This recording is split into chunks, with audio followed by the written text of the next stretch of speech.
On PM Express tonight, sex for grades. We're going to attempt to confront the perversion. And this, it should give you a sense that it's bigger than University of Ghana. It's bigger than any one tertiary institution. It is a bigger problem than just one university with a problem in Ghana. It is far bigger than any educational institution. In fact, as many have said, it's something that cuts across all educational strata, from basic to tertiary. Even beyond education, people say it's in our schools, it's in our workplaces, it's in our homes.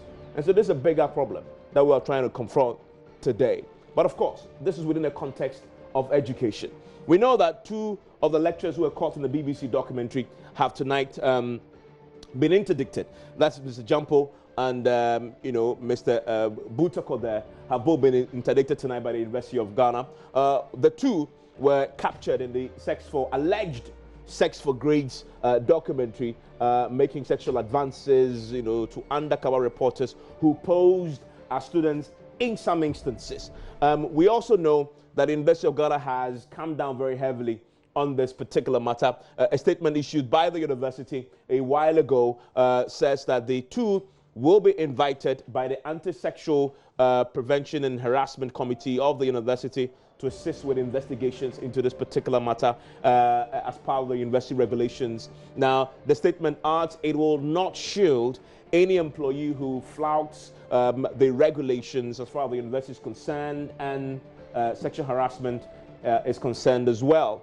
We know that the BBC documentary shall focus on the sex for grades, the scandal rocking many universities, including Ghana and Nigeria. In fact, the two universities were those that they focused on, UNILAG and University of Ghana. Now, what's the genesis of all this? The investigation revealed female students being sexually harassed and put under some pressure by senior lecturers at the universities. That is what the BBC alleges. Now, one of the professors fingered in the documentary, Professor Jampo, has challenged the findings in the documentary, the allegations, maintains that he is innocent, and he's threatened to sue the BBC. He hasn't done that as of tonight. He's abiding the outcome of the internal processes there. He has described the piece as a ploy by some people to gag him. Already, some politicians have also waded into this already, but says that he will cooperate fully with the processes that University of Ghana has started. Now, the University of Ghana students say structures established to address cases of sexual harassment and abuse do not encourage victims to come forward. But there's also a lot of ignorance about what the processes say and what the processes are. What are the concerns? They say the anti-sexual harassment setup rather favors the predators. Is that really what it is? We'll try and get into that tonight on the show. How do we confront sex for grades perversion? How do we confront this perversion that has entered into our moral fabric as a people? We have the people who have the authority, have the knowledge, are in places of authority to deal with this particular matter, joining us on PMS tonight. Stay with us. When we come from the break, we'll get into the matters.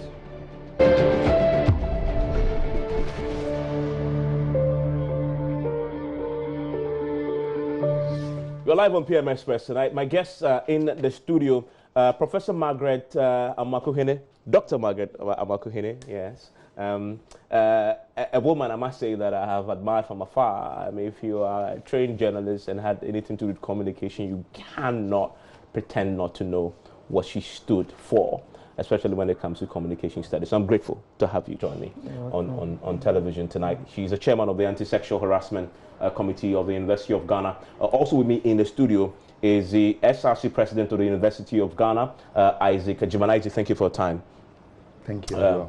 Joining us via Skype tonight is Professor Akosia Adomako Ampofo, and she is Professor Africa and Gender Studies at the University of Ghana. Hello, Prof. Thank you for joining us here on PM Express.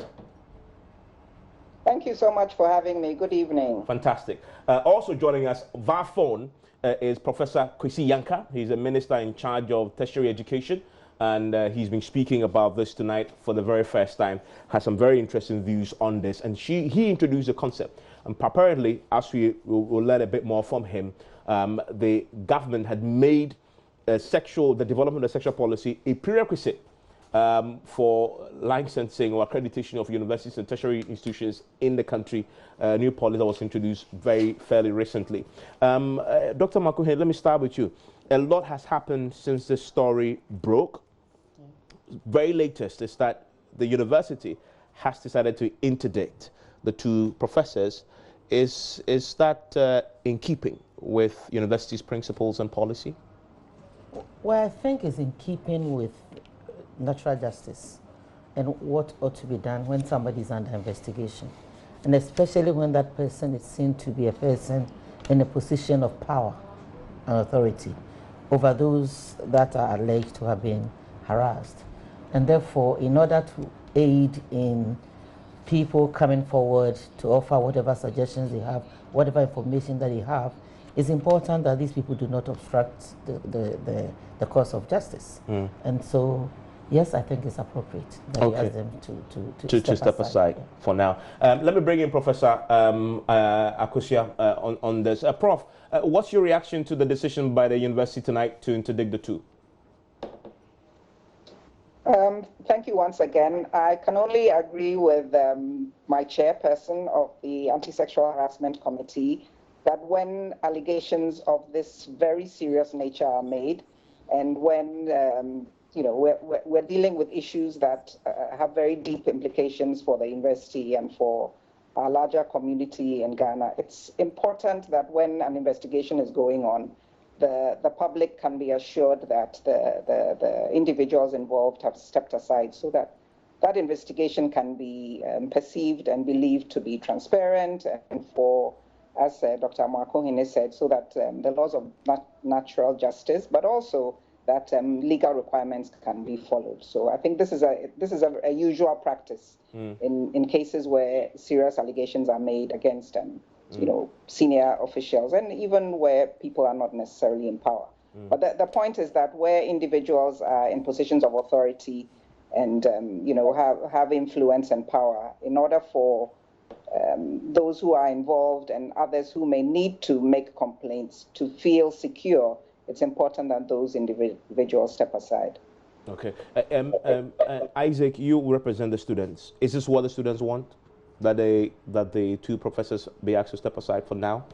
I think the first point of call by the university is in its quest to actually resort to the best practice of ensuring that adequate findings are made from discussions with these professors or investigations that are way underway. And then they stepping aside sets the right footing for us to have an objective lookout. Of course, if they are still at post, then there could be a notion or a preconception that they could still have a hand within investigation. But of course, they setting aside sets the right tone, the right footing for us all as students, and then also the people of the larger Ghanaian community to embrace and then appreciate these efforts by the university to open up the system and then ensure that fairness and then justice prevails in their quest to actually get to the bottom of these issues. Dr. Makuhene, let's come back to the substantive issues now. This has emerged on a very powerful international medium, and there's almost a view out there that it's an indictment on the work that you've done over the years, and the university as well, that the revelations means something was fundamentally wrong with the university's approach to dealing with this particular matter. What do you say to that perception? I totally disagree with that. And it's based on the fact that we've done a lot of work. And we are not presupposing that having issues with behavior in an organization is something that is restricted to the University of Ghana. I mean, this is something you find almost everywhere. And what the university has done is to be proactive. And so we have a policy since 2010, and even before that, there were attempts. I mean, Sigensa is one of the things that actually began this whole thing about having a policy that looks to people who are vulnerable and how to protect those people. And since 2010, there's a policy. which was revised in 2015. In 2010, when the policy came into being, it was just the sexual harassment policy. But within the 5 years of its operation the first time, it was noticed that some of the issues that came before the committee were not neatly sexual harassment, but they could be labeled as misconduct. So when it was revised, it said introduce misconduct. So then it became sexual harassment and misconduct policy. And then the committee is anti-sexual harassment and misconduct committee. And so we have been doing a lot of work, but there's always room for improvement, and there's always a way of ensuring that you've opened up the system enough to admit more people. For instance, each time students come to campus, apart from the orientation, we email to them copies of the policy. Now the question is to ask how many of them actually access the policy and read. I don't know. And we keep informing them that there is this committee that can provide you with help if you need help. And we have all the numbers, and we tell you all the contacts that you should approach and all that. So there is really a limitation on human effort in whatever endeavor. We spoke to some of the students who tell us that they simply are not aware that this even exists. But if you post something to the person, if you email something to the person, and the person does not read it, how will the person become aware? And we are talking about a university system. And a university setting, reading must be one of the most fundamental things that we should have. And if the person is not reading, and they will prefer to listen to their friends and take decisions that really may not be the best decisions to take. And in fact, apart from the committee, we also have, the tutorial system is really founded on things like this, that you have a father or mother figure in the halls for you to approach. And so the tutorial system is basically about this. And you're supposed to meet with your the tutor is supposed to meet with his or her tutees. The tutees are supposed to meet with their tutor. In fact, I know some tutors even go to the extent of going to the halls, knocking at doors to just introduce themselves and say, how are you doing? Okay? And so we have been doing a lot as a university to ensure that our students live and work or study in a very congenial atmosphere. SLC President, I'll come to you on this very quickly, but I want to quickly bring in Professor Kwesi Yankah, Minister in charge of tertiary education. Hello, Prof. Thank you for your time on here on PM Express as well. Okay, we've lost him there, but respond to this for me. The students, we saw some of them indeed who said, we don't know about this. You know about this. You know about the work that they, in fact, you brought this in. You brought this in. I mean, the cameras could show that this is one of the leaflets that they distribute in school, and it reads sexual harassment, stop sexual harassment. So how do you explain the disconnect between what is being done and what the students tell us? Okay, I think issues have been with communication and our students being able to grasp what is being driven at. I believe that more work needs to be done in that arena. There are shortfalls in terms of how they appreciate these issues and how these issues get to them. So as an SRC, immediately these issues came up. To every issue that comes up, there are two sides of it. It's either you see an opportunity to make things better, or you relax and then make things die out. What hasn't worked though? But is it because of communication, you say? But as an SRC, we are seeking to make things better. So we are looking at making the document easily accessible through even our various WhatsApp platforms as well, aside the emails that the university seeks to send it to them. So in a form of that way of reaching out to our students, we are assured that, and also we are embarking on a campaign on sensitization on the dictates of the anti-sexual harassment policy that is on campus. So we as an SRC are poised to ensure that our students appreciate the issues and then know what they seek to actually gain when they go by what is in there, and then also if they go against it, what the repercussions are as well as students of the University of Ghana. Professor Kosia Adomako-Ampofo, yes, this conversation has been triggered by the BBC documentary. I'm pretty sure you've watched the entire documentary, almost an hour. Is this an accurate depiction of the gravity of the problem you've been grappling with over the last few years? Let me say that when we established this sexual harassment policy in 2010, we're talking about 15 years ago, a lot has changed since then. And one would have to do a survey to come up with an accurate perspective of what's going on. But let me say, from my own personal experience encountering narratives that come from people who just walk into my space, yes, there are a number of young women, occasionally a young man, who feel deeply harassed, who feel uncomfortable. And with your permission, may I read some of the definitions of harassment so we can understand what we're dealing with? So sexual harassment has to do with unwelcome advances of a sexual nature, or unwelcome requests for sexual favors, and other verbal or physical conduct or behavior of a sexual nature where submission to such conduct is made either explicitly or implicitly a term or condition of an individual's employment or participation in an educational program or activity, or submission to or rejection of such conduct by an individual is used as the basis for academic or employment decisions affecting that individual, or such conduct has the purpose or effect of unreasonably interfering with an individual's academic or work performance, or of creating an intimidating, hostile, or offensive educational or working environment. So I want to underscore this aspect of unwelcome. Unwelcome. And there are many instances where people report about unwelcome activities.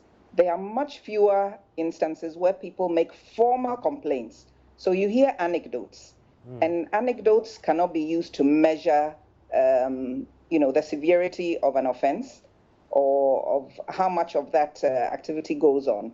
But anecdotes, if I hear lots of anecdotes and a colleague hears anecdotes and somebody else hears anecdotes, it gives you a sense of the severity of what's going on. And if I, who've been working at Legon since 1989, that's 30 years, if I'm hearing more of such anecdotes in the last 10 to 15 years than the previous years, then it suggests to me, logically, that probably something is going on that might not have been going on to the same extent before. So I think that we do have a serious problem on our hands. We don't know the extent of that problem because of lack of reporting. And reporting doesn't go on, one, because as your guests on the program have said, people don't know often that there is an avenue to report. And sometimes those who know are afraid to report because they think that they will be further victimized. So I'd like to, agree with Dr. Mwakohene that there's a lot of work to be done. And as the SRC president has indicated, we probably need to think of new ways. When we started this work in 2010, social media was not in existence. Okay, we didn't have the opportunity, at least not to the extent it is today. We didn't have the opportunity to use social media. So people were compelled to read emails more than they are doing today. So we also need to transform the way that we work. Sometimes you need, something severe to happen to shake you up and look at new modalities, new approaches. It's a learning experience for all of us. And I think that this is a wake-up call. You agree? Is this a wake-up call? I agree. Totally agree with her. I mean, but the question I asked earlier, let's talk about the documentary in itself, because this is what had prompted this. Was the documentary an accurate reflection of the reality you've been dealing with? Well, based on what is reported to us, those things are possibilities. But as Prof was just saying, many of the cases we hear about them, we don't know the extent. Even sometimes when you identify people who are supposed to be victims, they say, no, we are not. How pervasive is this on campus, though?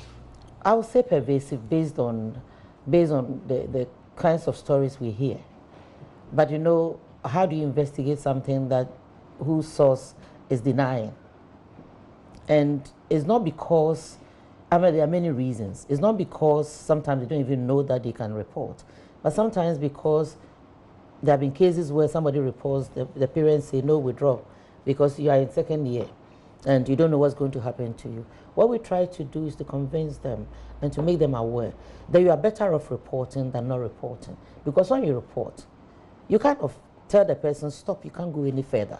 Because you hand over that responsibility to us to let the person stop harassing you.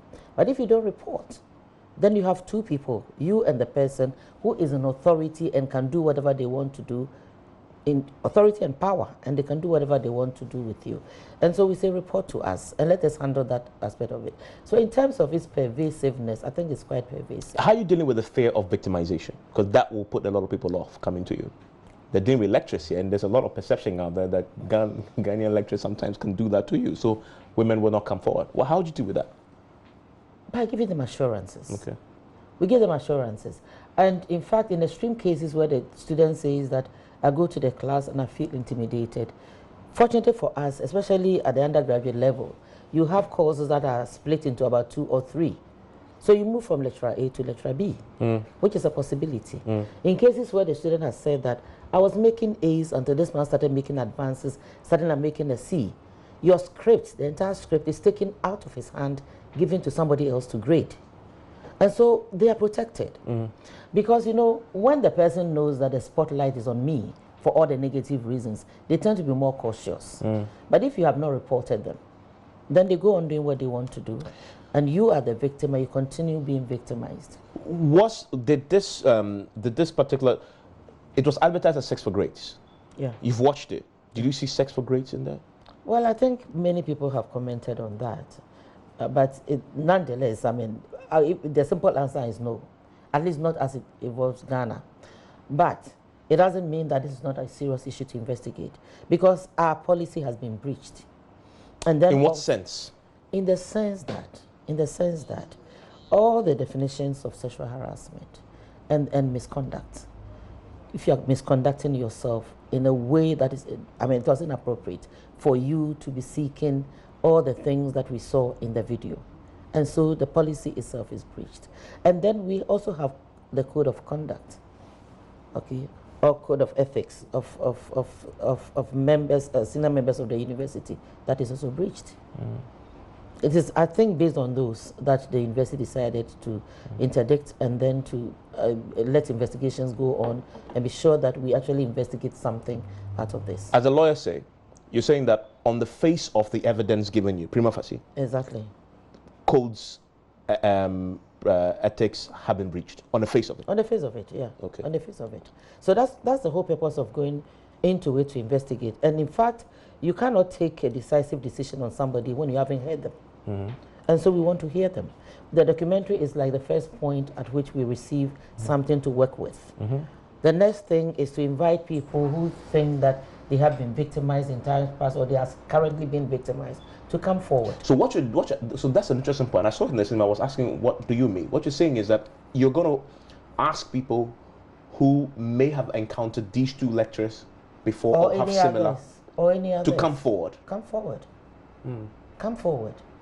Because we really want a congenial atmosphere where learning can take place, where teaching can take place without intimidation, without anybody feeling that they are violated, you know. And so how best to do it than to invite people who have suffered anything from anybody's hands to come forward for us to take up the matter. You're clearly going beyond the BBC documentary here. Oh, but we have been working before the BBC documentary. So I mean, in probing these two lectures, you're going beyond what the BBC has shown. Oh, certainly if there's anything to investigate, why not? So what you're saying is that if there's anybody out there who believes, because BBC claims that they targeted the two lecturers because of reports that they got. Exactly. So we want to confirm those reports. Okay. So if there's anybody out there who spoke to the BBC and said these two lecturers had done, come forward. Is that what you're saying? Or who did not even speak to the BBC but went through the same kind of situation and has evidence to prove that this happened, because we don't want any witch hunting to take place. But come forward if you have evidence to show that during your 4 years stay at the University of Ghana, this thing happened to you, and this is the evidence. Okay. At that time, you didn't know there was a committee to help you go through this trauma, but now you know there's a committee. And we want to, because, you know, we don't want, I'm not sure the university is going to take any definite decision based on the documentary. What they can do is to tell you to step aside and then let us investigate this thoroughly, and that's what we are doing. Professor Yanka is just joining us now on the telephone line. He is the Minister in charge of tertiary education. Professor Yanka, thank you for your time on PM Express. Thank you very much. And Prof, you bring a different dimension to this conversation. That's what I want to start with. You on record to have said tonight that as far as this documentary is concerned, it was stereotypical. Please explain. Well, if I said that, I meant that one wouldn't expect a BBC or a CNN giving a report on higher education in Ghana or any part of Africa to come out with the better side of our tertiary education. And it just reinforces the same stereotypes over and over and over again. It doesn't mean that what they are saying is not necessarily true, but it's always keyword to ensure that the better side of our higher education goes unreported. And a greater emphasis put on the negative. It doesn't mean that it's not important. Just to say that, as Dr. McQueen is saying, it is not the BBC documentary that compelled the University of Ghana to start a sexual harassment policy. This has been known for several years now. And so perhaps it's just a reminder and a wake-up call for all of us to make sure that we're on the right track when it comes to morality and integrity in higher education. You say that, but the question others have asked is, has the policy that has been implemented over the past, has it been adequate enough to make a huge dent in the problem? Which policy are you talking about? I'm talking about the anti-sexual harassment policy. In fact, I learned that as part of the government policy, you've made it a requirement for the accreditation of tertiary institutions, correct? At the policy, the tertiary education policy that we recently launched contains ample information and directives that would guide tertiary education institutions to ensure that the environment that they create for learning and teaching, that environment is safe and secure for all students, but particularly the weaker sex.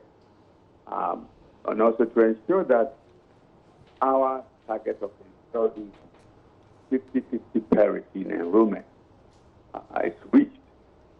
Currently, we are operating at a 41% female participation in tertiary. But it's not good enough, considering the strides that the University of Ghana is making, and the average 41 in terms of female enrollment. Not just enrollment, but enrollment, retention, and graduation.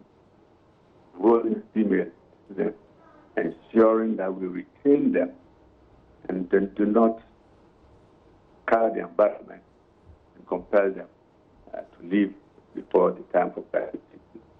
So they perform the best of them without any intimidation or to that extent, I'm sure I'm saying that we need to ensure that the policies that we have put in place work to enable females among the students feel safer and secure and put up their best. And on the back of this documentary, a very quick final one on this, the BBC angle to this and the CNN as well. What's your rebuttal to those who say they simply uncovered a pre-existing reality and that if enough has been done to do with the problem, there'll be nothing to find? But I think emphasis rather should be put on existing sexual harassment policies within the university, which probably may not have been put to the attention of students as part of the orientation process at the entrance, just when the students are being given orientation on university life. I think at that onset, that ought to be brought in clearly to them. But also, even for those already in the system, for there to be constant seminars reminding them of the anti-sexual harassment policies of the university. I know in several universities, and I know we started this at Central University, all newly employed staff are taken through seminars on sexual harassment as part of the routine within the appointment process. And I think this ought to be taken through all the universities as a general policy, a constant reminder, not as an incident that's going to remind us of what they ought to have been several years ago. And very finally, on the back of this documentary and the conversation that has started, should anything change in the way we are addressing the problem? Should anything change in the way we are addressing this problem? Yes. It's now, what has changed, it's now a policy. We are not urging universities. We are compelling universities to ensure that such policies exist and that this should be used as part of the criteria for reaccreditation of universities. Is that adequate? That cannot be adequate if it's not enforced. The universities are not just interested in policy, but the enforcement of the policy. And not just enforcement, publicization of the penalties and sanctions that are normally applied to corporates that violate the code. Prof, I am grateful that you joined us with those thoughts. Just policy direction there. Dr. Makohene, to come back to you on his substantive point, and because also you have a background in communications, I feel very confident asking you this. He starts by saying that as far as he's concerned, BBC CNN will never do anything positive about our university education, and that it is stereotypical. He defends that. Do you agree? I would rather like not to comment on that. No, okay. I mean, maybe I should bring in Professor Akosia Adomako Ampofo on this. I know it's a controversial one, but that is the Minister of State's point of view on this, and I don't want to ignore it. Prof, what's your own reaction to that position that the Tertiary Education Minister articulates? Well, yes, when you watch the quote-unquote foreign media, you do often get the sense that we hear more of the stereotypical depictions of, let's say, Africa, the other world. But I think at this point, that should not be the focus of our attention, and we should confront the problem that, that sits in front of us. So stereotypical or not, this is a reality. We need to deal with it, and that's what we should look at. So, if somebody keeps telling you that your house is burning, go and look at the fire. Maybe when your house was looking wonderful, they didn't tell you, but now it's burning. And you need to deal with the fire and not remind them necessarily that yesterday my house was looking wonderful. You didn't tell me about it. Let's deal with the fire, and then tomorrow when the house is looking wonderful again, we can go back and remind them. And I think at this point, maybe I should also say that we would like to see more nuanced reportage from our own journalists. Sometimes we see these headlines that are very deceptive in terms of the content. I have seen some headlines of comments that Dr. Makohene is supposed to have made, and when you read the story, it's somewhat different. So since we're dealing with Joy, and Joy is one of our leading stations, would like to have you give the story as it is. And we think that if you are going to be a partner with us, let's have those conversations. Let's let this conversation continue. Tomorrow there'll be another issue. Don't drop the ball and then, let's forget about it. Hold us also accountable. Ask us what's going on. Ask us what has been done. Look for different sides of the story. Let's find some people who've experienced this and success stories from the Anti-Sexual Harassment Committee. And then people will have, a wider picture of what is going on. But I'd like, in response to the question that you asked, yes, there are stereotypical stories, but let's deal with our situation and solve it as much as we can. And Isaac, so from the student's point of view, and approaching this from a solutions point of view, you've talked about your communicating, and Professor Kwesi Yankah makes the point at the entrance. When students come in, Dr. Makohene and co are already doing a lot in terms of doing all this and getting this in. What's your engagement at that level in terms of, because that's where you can empower students from the SRC's point of view. One, to know, two, to act when it does happen, etc. Okay, so I think that what could be done, which of course I side with totally in saying that we have to orient students from the onset. I think that in their quest to be adopted or absorbed within the university system. They need to be socialized with the rudiments of or the dictates of this very document. Why do I say this? So right from the onset, if you're able to, because this is a present issue. Is there an orientation? There's an orientation exercise, but I think that it's high time it becomes a continuous process. Why do I say continuous? It shouldn't end with matriculation. Exactly. It should continue throughout the process. Exactly, because this is an issue of concern. This is an issue that is a very sensitive one. It could actually end the education of a student. It could traumatize the student. If it has gotten to that with the students you interact? Has anybody come to you with that?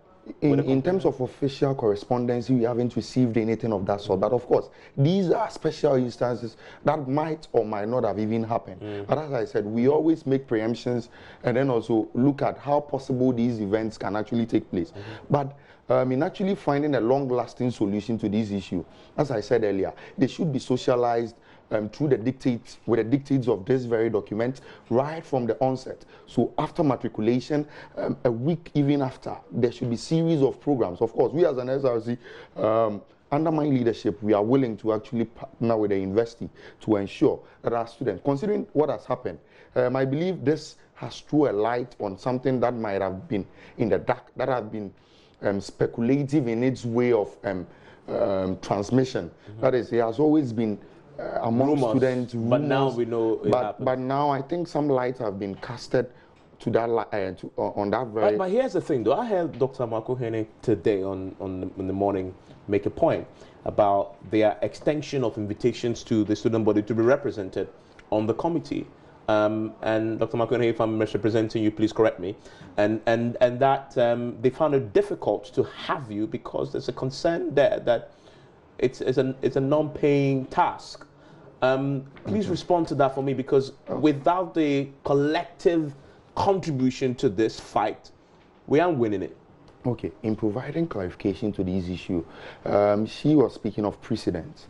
Now, upon assuming office, I haven't received any official correspondence from the outlet. When did you resume office? I assumed office in June. Okay. And even before we came here, I was even raising that issue, and that she has given an assurance that they would write to us officially on this, so that we can provide a rep on the board. I believe that the board is it's a very sensitive committee that requires students' representation. Of course, the university, upon extending its invitation, is a step in its right direction, and we as an SRC, under my leadership once again, would ensure that our reps would adequately contribute their quota towards the successful execution of plans of this very committee. Because, you know, as a student, sometimes we feel more comfortable talking to our fellow students. Exactly. So that if you're on a committee, you probably will be the initial point of complaint before the rest of the committee hears it. Your rep on it. Yeah. Students feel more comfortable, you know, I mean, talking to fellow students. They can come and gossip to you. Then you can extend and say, can you make this formal? Then you take it to the committee level. Yeah. So you're saying that you're committed to be part of the committee we're going forward. Exactly, as I said. And you're not going to be swayed by the lack of financial I don't reward. think, you see, to provide clarity to that very issue once again, there are so many boards that students even serve on. Okay. And then we don't expect, because our work is servitude, our work is sacrifice. So of course, we are not looking at the monetary aspects of our work. We are looking at how we can actually foster the interests of students. So upon assuming office, I've said, and on countless occasions, I'll repeat saying this, that our work is to provide services to our students and to advance their interest to the very next level. If it demands that we would have to sacrifice to the very extreme ends, we are willing to go. Okay, so we have your, and your students are watching you, we have your commitment to say you are going to give this a good goal. Exactly. In terms of participating in the processes to fix the problem. Dr. Marco, that pleases you? There's a commitment from the students to assist? Well, I laughed when he said so, and I said, well, I'll send you a letter. Okay. In fact, I was trying to reach the secretary, and she didn't pick, so I'm going to tell her to send you a letter tomorrow. Because we've tried since I became a member in 2016, and each year, and I'm surprised you don't have anything on your files, because we've written to them year after year, because we know that their leadership changes hands every year. And every year, we don't get anything. So last year, I asked the secretary, why don't you go and talk to them? Maybe when you go personally. He said, well, I have been. And they asked whether they were going to be paid. You know, so it's not fiction. This is a fact. And we said, well, we are not paid on the committee. we are working for the university, we are working in the interest of people who are vulnerable and people who may need our help. And therefore, that's what the focus is. It's not on how much you are taking or how much you are not taking, you know. So now that he's assured me, we'll write to you tomorrow. But he said something that did not please me, because he said, oh, then the Women's Commissioner will come. So why do you think that is the women's affair? Yeah, okay. You know, it's not women alone. And on I told you, on the committee, we have gentlemen on. Oh, you have gentlemen? Yes, we do. Okay. We do. The rep from psychology is a gentleman. The UTAG rep is a gentleman.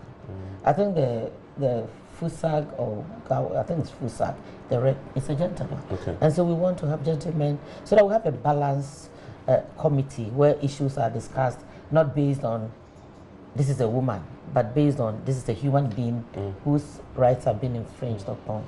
Just out of curiosity, were the university's views adequately represented in the documentary? Your side of the story. I wouldn't say adequately, because the university actually responded to every statement that the BBC made. You know, they first sent to the Vice Chancellor a letter with a transcript of the two gentlemen involved in this about what has happened and making all kinds of statements. And the university took pains to respond to every statement and also indicated that the university would want its voice heard in the documentary. As you wanted to speak to the camera? Wanted to speak. Okay. So that at least you were interviewing people, interview us also. But the response was that they were not seeking our voice in the documentary. But they will reflect our voice as much as possible and as appropriate in the course of the documentary. So, well, there were a few instances where they used statements from the University of Ghana, you know, but I wouldn't say it is to the level that the university wanted it to be reflected. I know you said you write to them for them to give you more, further and better particulars to assist your probe. Well, even in the first letter, we said we'll be happy to have the evidence that they have, because we don't have the evidence. Have they responded to that? Well, they responded and said that they normally do not give their unused material to other people, and if we needed it, we needed to write to their legal department for them to consider. And so I think the Vice Chancellor will write to them again, even though we are not hopeful that we'll get it. But I think we have something to work with based on the documentary, and then also based on the interviews that we're going to conduct with the two gentlemen and any other interviews that we are likely to hold with other people who may come in. They've been interdicted. How soon, in the interest of justice, it has to grind, not slowly, but very quickly. How soon will the interviews happen? We're going to start. In fact, I was talking to one of the members before I left home this evening, and we're thinking maybe Friday we should meet and strategize as to what to ask them when they appear before us. So we are likely to meet with them either this week or early next week. Okay. Now, let's expand the conversation, because we know sexual harassment, it is not a university problem. This is a big national problem. Thank you. And I want to go there now for the next 10 minutes and really deal with that. This certainly is a symptom of a bigger problem, is it not? That is correct. And the university is a microcosm of the entire society. Whatever you have out there in the larger society, you will have bits of it in the university. Because the people from the larger society who virtually enter the universities and create some community, for some people for 4 years, for some of us for decades, and for others as long as it takes for them to go. And so whatever you have within the larger society, you should expect that to be something that you find within the university setting as well. And as you said, I think that in every organization where you have men and women grouping together, you're likely to have inappropriate behaviors here and there. And I think that what is important is that the approach that you adopt when these things come to your attention. Do you just sweep them under the carpet? Do you pretend that this is not a serious issue? Or do you attach some seriousness to it and investigate and allow people to feel secure and safe within the environment, and also to let people who are perpetrators know that certain behaviors will not go unpunished? I mean, Professor Kosia Adumako, I asked that question because there's a lot of pressure on the university to be tougher on this particular matter. But some say, I mean, in the larger society, these people who are making these calls are actually in their own workplaces, in their homes, in their institutions, gloss over it. But because now, of course, the university had come up, there is a lot of focus there.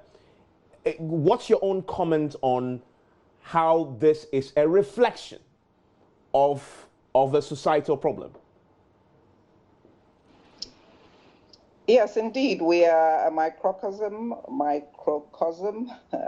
the larger society. Excuse me, struggling with that word. It's late in the day.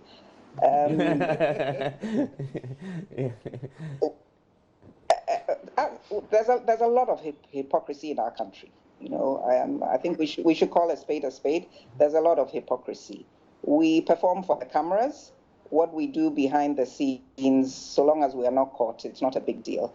We tolerate a lot of behavior that's inappropriate. For example, grown men talk to young women and call them, "Hey, my little wife." It is grossly inappropriate. And we laugh. Those of us in the space, we laugh. But isn't that cultural? Let me give you an example recently, and if I can say this on air. There was a woman who was breastfeeding her baby. A man came and sat next to her, and as we do when people are eating in Ghana, he said, "Am I invited?" She was in such shock that she could not respond. Wow. People who were in the space thought it was funny and laughed. This is so inappropriate, and we tolerate such things. We think they are funny. We do not call people out. When the woman spoke up and said that she thought that he had grossly misbehaved, the others in the space thought she was being too known and too serious. This small joke that he was, sharing with her, she had taken it World Cup, so to speak. If we do not call such behavior out, it will continue. So, it goes on in our churches, in our mosques. We attend parties, people misbehave, we don't say anything, we find it funny. And yet when somebody is caught, we behave as if we are shocked. And this is, such a huge incident. As you said, this is going on. It's happening in all the spaces. And it is our hypocrisy.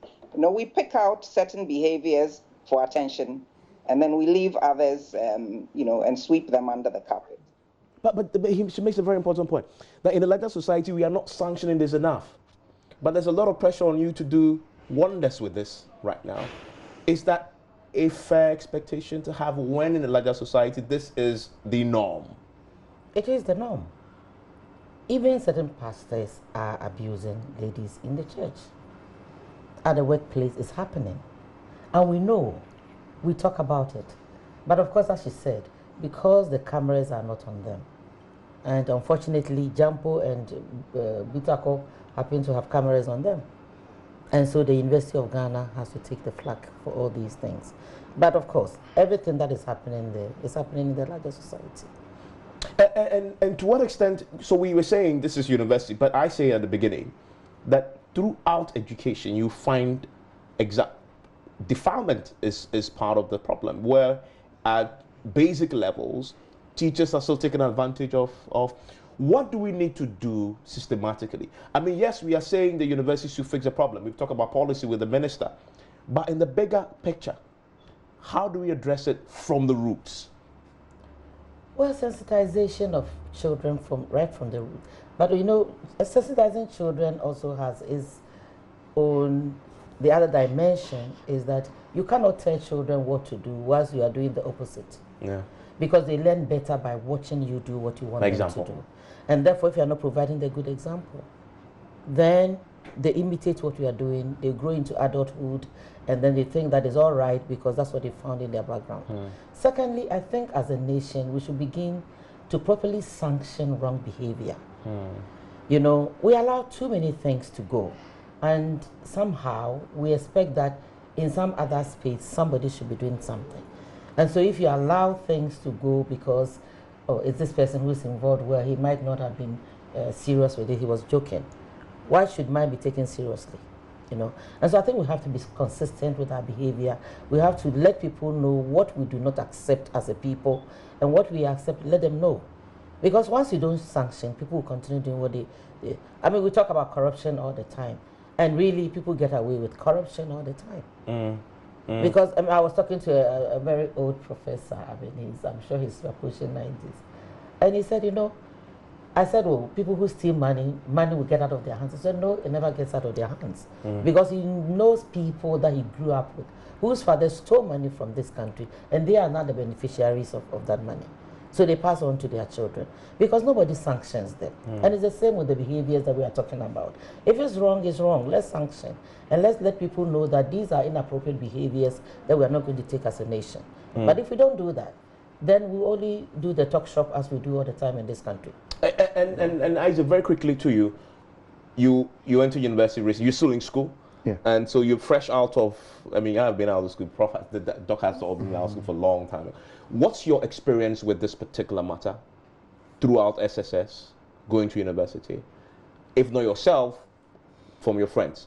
This is not just a university problem, definitely. And your experience probably will show that, correct? Okay. I think this has been a problem in transition, right from even JHS, it transits up onto SHS, and in some people can even face abuses right from JHS and even harassment. But of course, these people haven't had the enlightenment of what really constitutes harassment or what really constitutes sexual misconduct. Because if they do, I mean, sometimes the teacher is caning a student, and then he is holding certain parts to see if he or she has more than 3 boxer shorts. Or I mean, these are all sexual misconduct, because these are touches that defeats the idea of privacy, because these are private parts of people that you don't just touch without their permission. Up onto SHS, these things also happen, and then it transits in a more professional, in quotes, way in the university system. So I believe that, as you earlier mentioned, it's time the ray of reality has been cast on this very through this very expose, and then it calls us, or it's a clarion call on all of us to actually turn a very good eye to this point, and then make sure that our kids who are coming up, people who are through the university system, who are through the SHS and even the JHS system, know what constitutes harassment or even misconduct in terms of the sexual bit of it. And very quickly, 1 minute each to Professor Kusia Adomako and 1 minute to Dr. Margaret. As we wrap up, Prof, my final question to you, I get the sense that yes, this is an opportunity for University of Ghana and other universities to deal with it, but isn't it also an opportunity to deal with this in a more systematic way? Let's say let's take the education system as a starting point and deal with this systematically right from the basic level all the way up, either through policy or through some other form. What's your own take on that as we wrap up very briefly? Evans, I have a suspicion that you want to go in the direction of CSE, but we're not going to go there tonight. You've just given me 1 minute. Yes, you're right. We have to be consistent about this. You start at an early age. You let people know about privacy, about what they're entitled to, what they mustn't tolerate, and it has to go all the way up. And it needs to be consistent. It's like HIV education. You don't stop. HIV is with us. The fact that we have antiretrovirals doesn't mean that we stop. The fact that we have condoms doesn't mean that we stop. We must consistently, talk about this. And if I may, before you let go of me, people out there who are experiencing sexual harassment should come forward with their complaints, and then we can take it forward. I would like to say that, confidentiality is assured at the University of Ghana. Protection is assured. If people have cases, they should come forward and we will assist them. And if we don't hear the stories, they continue to be in the rumor mill, and those who are the perpetrators continue to go free. And they will pass that behavior on to the next generation and the next generation, and it will not go away. So we need to deal with it. And I am pleading with those who have evidence that they can share, that they should come forward. And Dr. Mark, your final thoughts on this? My final thoughts are just to maybe complement what Prof was saying. We take it seriously, and we try to provide all the protection that is needed for the victims. And actually, to even up it a notch higher, what we've done is to create another line for people to reach us on if they have any issues. And it's in the statement that was produced. Maybe one, yes, I'll read it before we end, but you can. And then we have a dedicated email address, and I think you will like it. Hear my story at ug.edu.gh, and for people to just tell us what is happening to them, and to be assured that we will be there for them. And for this purpose also, there are other people who can be reached. Stella Amwa, the Director of Public Affairs, and Professor Odrigajopo can be reached, as well as the Pro-Vice Chancellor in charge of academic and student affairs can also be reached on this matter. But to let people know that the university takes the interest of its students seriously, and will do everything to safeguard that interest and to ensure that they study in a congenial atmosphere, devoid of disrespect, devoid of anything that stands against their dignity. And therefore, they should feel free, they should feel secure, they should come and report cases. And as I said originally, or initially, once you report cases, you empower yourself and you disempower the perpetrator. But if you don't report, you are doing the reverse and you continue to suffer abuse. So we are urging them, encouraging them to come forward and report to the committee. And as I said, this is a committee that right now, initially it was 14 members, but from last year we included the director, the International Programs Office, and it's usually represented by the dean in charge of that. And for now, it's Professor Akusiad Makwampofu. And so she's a member of the committee as well. And so students should feel free and report to us so that we take the burden off their shoulders and ensure that anonymity is guaranteed. Anonymity is guaranteed, and that is part of the reason why people are saying, why don't you publicize the names of victims and of perpetrators? But that one, if you are mentioning the perpetrator, you mention the victim. And some of the perpetrators have been students as well. And you see, we have to look at this very carefully. But we assure them that their identities will be protected, confidentiality is upheld, and there's anonymity as well. I'm grateful, Doc, grateful joining me. Prof also. And the telephone number Dr. Makoyen was talking about is 050-736-8053. 050-736-8053. And remember that email address also is hearmystory@ug.edu.gh. Please report, and it says your identity is protected. My name is Evans Mensah. Enjoy the rest of your evening.